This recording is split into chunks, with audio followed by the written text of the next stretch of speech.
Hi, my name is Dr. Justin Didomenico, and I'm a Senior Vice President of School Consultation and a BCBA Dr with Rectinovian Associates. Today we're going to be talking about addressing sleep concerns. The research that I'm going to be presenting on is based upon the work of Dr. Durand. He's out of the University of Southern Florida in St. Petersburg. One of the things about sleep is that, we have issues where children just don't sleep through the night. They may wake up 2 o'clock and they wake up and they don't go back to sleep. So in the research that Dr. Durand did, it was called Sleep Better, A Guide to Improving Sleep for Children with Special Needs. As in 1997 that he wrote this book. What he found in his research is that in the middle of the night, we all wake up. We wake up, we check our surroundings, open our eyes, and then fall back asleep.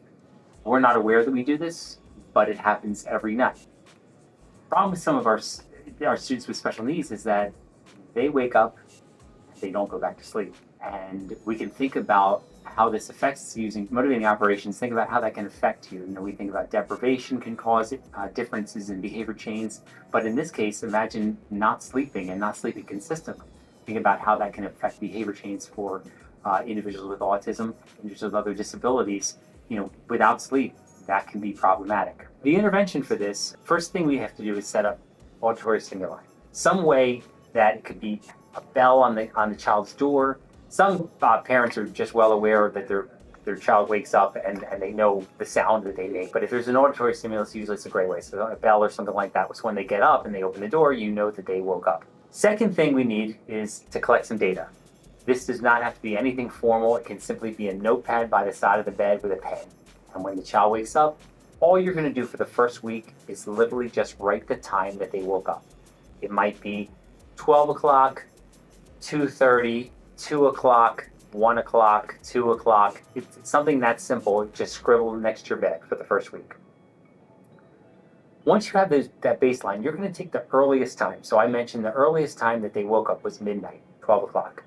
What you're going to do is you're going to take your own alarm clock when we start the intervention, and you are going to back it up 30 minutes from what time was the earliest. So if it's 12 o'clock was the earliest time that you took data, you're going to set this for 11:30. When you set it 11:30, you're going to go in, and as contrary as you would think, you're going to actually wake the child up. Now, by wake the child up, this is very specific how you do it. You're going to take your hands and nudge them by the shoulder till their eyes pop up. You're not going to speak to them.